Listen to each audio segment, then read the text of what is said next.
2024년 5월 15일 누가복음 22장 63절부터 71절까지의 말씀을 가지고 함께 묵상과 기도 그리고 나눔의 시간을 갖겠습니다. 먼저 오늘 본문 말씀부터 함께 듣겠습니다. 지키는 사람들이 예수를 희롱하고 때리며 그의 눈을 가리고 물어 이르되 선지자 노릇하라. 너를 친 자가 누구냐? 이 외에도 많은 말로 욕하더라. 나리샘의 백성의 장로들 곧 대제사장들과 서기관들이 모여서 예수를 그 공회로 끌어들여 내가 그리스도이거든 우리에게 말하라. 내가 말할지라도 너희가 믿지 아니할 것이요 내가 물어도 너희가 대답하지 아니할 것이니라. 그러나 이제부터는 인자가 하나님의 권능의 우편에 앉아 있으리라. 그러면 내가 하나님의 아들이냐? 너희들이 내가 그라고 말하고 있느니라. 어찌 더 증거를 요구하리요? 우리가 친히 그 입에서 들었노라. 오늘 본문 속에서부터 예수님의 고난은 시작되어집니다. 그래서 신문 속에 폭력을 당하게 되시는 것입니다. 예수님을 신문하는 사람들 중에는 예수님의 편이 하나도 없었습니다. 그저 모두가 다 예수님의 적이었으며 또 반대편에 속했던 사람들인 것입니다. 그리고 그러한 말인즉 대제사장이나 서기관들 모두 하나님의 적이라고 볼 수 있는 것입니다. 결코 구원받을 수 없는 그런 사람들인 것이지요. 혹시라도 어쩌면 훗날에 회개하고 구원을 얻을 수는 있습니다. 하지만 오늘 본문에서만큼은 하나님의 적인 것이며 결코 구원받을 수 없는 행동들을 그들은 저지른 것입니다. 그러므로 저는 오늘 본문 말씀을 바라보며 구원받지 못할 사람이 행하는 행동들에 대하여 함께 생각해 보기를 원합니다. 그래서 우리는 구원받은 자로서 이러한 행동들을 멀리하기 위해 노력할 수 있는 자가 될 수 있기를 원합니다. 첫 번째로 구원받지 못할 사람은 불법을 서슴없이 저지른다라는 것입니다. 유대인들도 자기 나름의 재판 규범이라는 것이 있습니다. 즉 재판에 있어서 최소한으로 지켜야 될 규칙들이 있었던 것입니다. 그래서 유대인들의 전승인 미시나라는 책을 읽어보면은 유대인들은 반드시 낮에만 재판을 했어야만 했었습니다. 밤에 하는 것은 불법인 것이지요. 그리고 반드시 성전 뜰에서만 진행했어야 했었습니다. 그를 통해 공적인 것임을 밝히는 것입니다. 더불어 절기 중에는 재판을 금하였습니다. 온전히 하나님께만 집중하기 위함인 것입니다. 그리고 마지막으로는 무죄를 전제함 속에 유죄의 여부를 확인해야 되는 것입니다. 그런데 오늘 본문 속의 신문자들은 이러한 것들을 하나도 지킨 것이 없었습니다. 더불어 폭력까지도 행사하였습니다. 그러므로 그들은 불법을 저지르는데 서슴없었던 것입니다. 그러면 이들은 왜, 아니 어떻게 이렇게 불법을 서슴없이 저지를 수 있었던 것인가? 66절 말씀에서는 이들을 향하여 백성들의 장로다라고 소개하고 있습니다. 즉 대제사장들 및 서기관들은 백성들의 대표였던 것입니다. 그러므로 그들은 나름의 권력에 있어서 정점에 있었던 것입니다. 그래서 실제로 당시 유대인들의 사회를 돌이켜보면은 행정적인 것은 헤롯이 담당하였고 종교적인 부분들은 이들인 사내들인 공회가 담당하였다라고 전해지고 있는 것입니다. 그래서 종교적인 재판도 이들이 담당하였던 것입니다. 그러므로 그들은 이런 종교적인 바운더리 안에서는 무소불위의 권력을 행할 수 있었던 것입니다. 결국 그 누구도 눈에 보이지 않았던 것이지요. 오늘날에 우리도 보게 되면은 죄를 짓는 이유는 누가 보이지 않기 때문입니다. 만일 누군가가 지켜보고 있다라고 한다면은 함부로 죄를 짓지 못할 것입니다. 마찬가지로 그리스도인들이 누구보다도 더욱더 선해야 되는 이유는 단순히 율법과 말씀을 잘 지키기 위함이 아닙니다.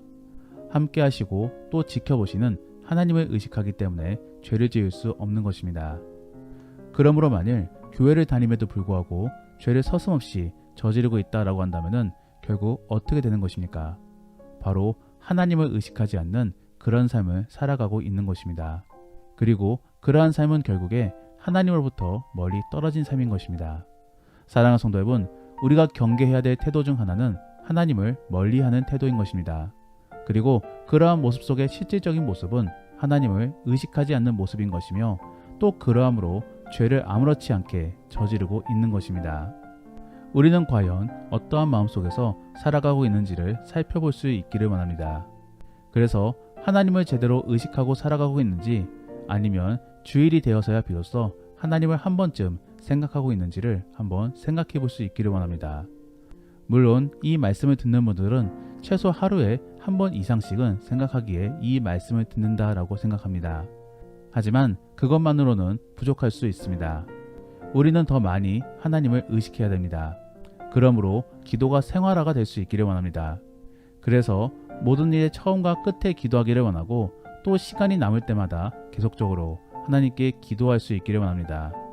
사실 그 기도 내용이라는 것도 무언가 대단한 것을 아를 필요는 없습니다.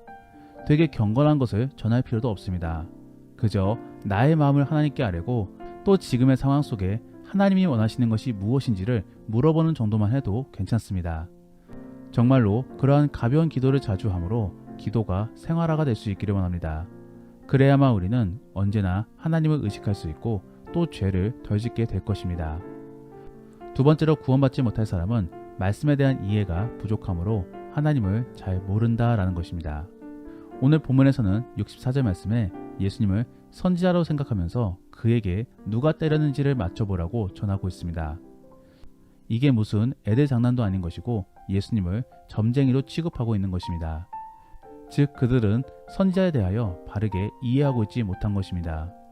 선지자는 하나님의 말씀을 대신해서 전해주고 있는 사람들입니다. 과거 모세 시절에 사람들이 하나님의 말씀을 직접적으로 듣는 것을 두려워하여 대신해서 전해줄 사람을 요청했던 것이고, 그래서 하나님께서는 정말로 직접적으로 전해주지 않으시고 대신해서 전해줄 사람을 정하여 말씀을 전해주셨습니다.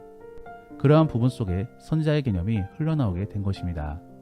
그런데 오늘 본문 속의 사람들은 이방 문화 속의 점쟁이와 같은 사람으로 착각하여 똑같이 취급하고 있는 것입니다.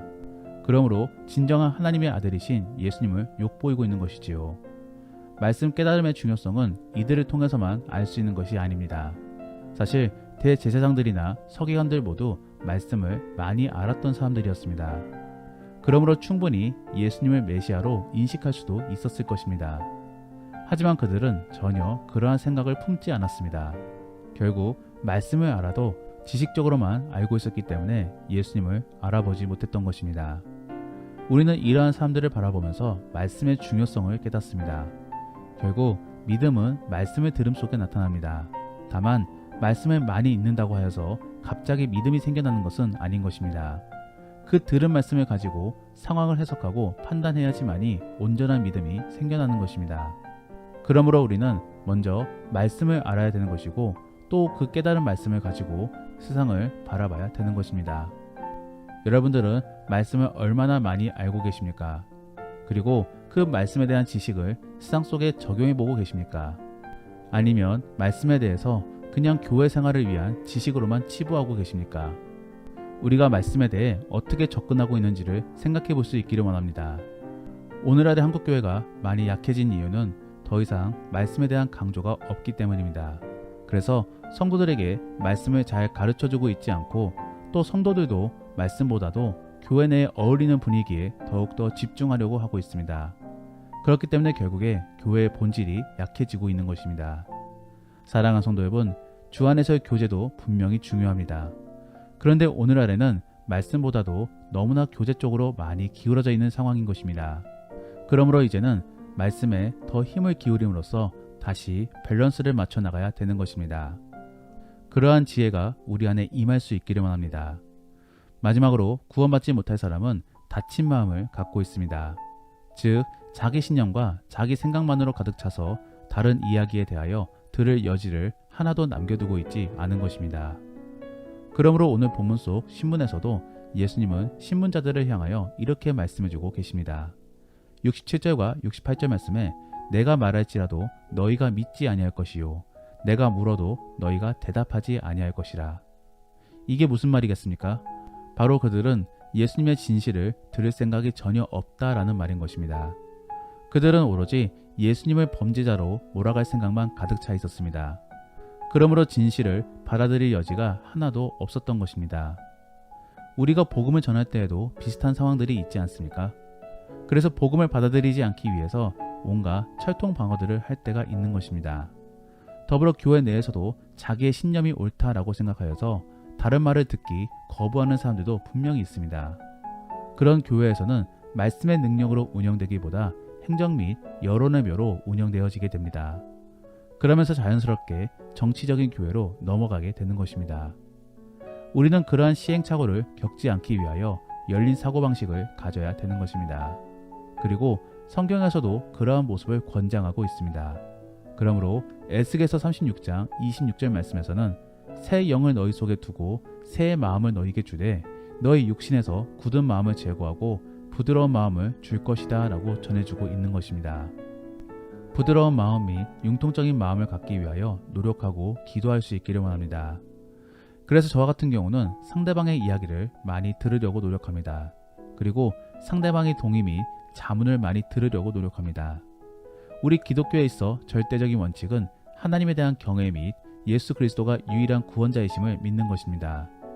이러한 부분들 속에 우리는 그 이외에는 다양한 생각들 속에서 어떻게 하면 더욱더 하나님을 경외할 수 있고 또 주님을 높일 수 있는가를 고민해 볼 수 있어야 되는 것입니다. 정말로 그러한 여러분들이 될 수 있기를 원합니다. 그래서 다양한 의견들을 들어보시고 또 함께 치열하게 기도하며 고민할 수 있는 복되고 지혜로운 성도들이 될 수 있기를 원합니다. 교회는 보수적입니다.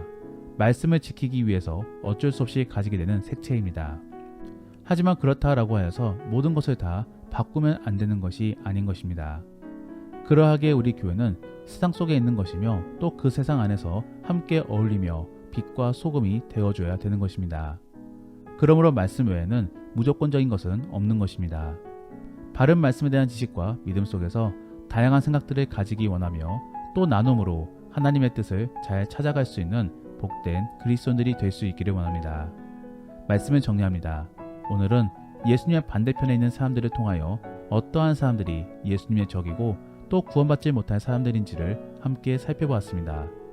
첫 번째로는 하나님을 인식하지 못함으로 불법을 서슴없이 저지르는 사람들인 것이고, 두 번째로는 말씀에 대한 이해 부족 속에 주를 오해하는 사람들인 것이며, 마지막으로는 자기 생각이 가득함으로 다른 말들을 들을 여지가 전혀 없는 사람들인 것입니다. 그러므로 결국에 말씀이나 복음이 들어가지 못하는 것입니다. 우리 안에는 이러한 부분들이 없는지가 궁금합니다. 스스로를 되돌아보며 오히려 반대적인 삶을 삶으로써 하나님께 쓰임받을 수 있는 복된 그리고 가치 있는 성도들이 될 수 있기를 원합니다. 기도하겠습니다.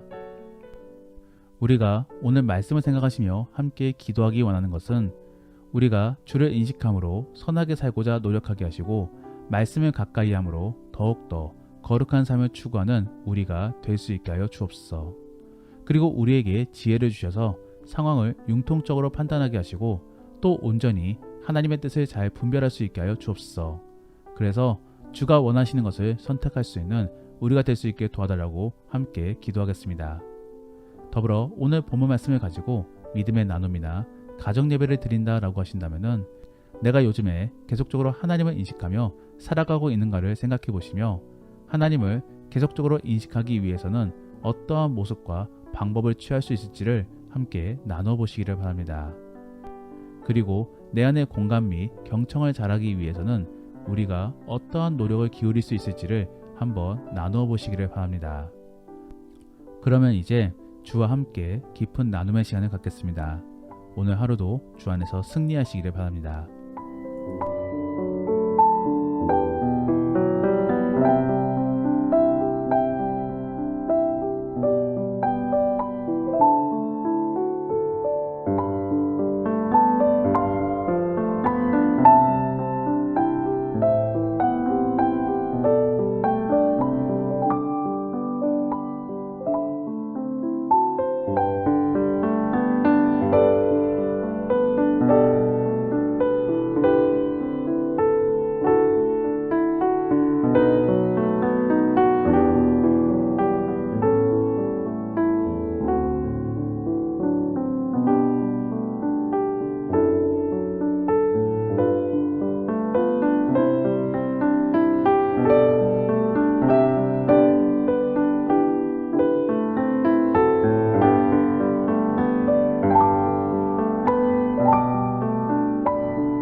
네.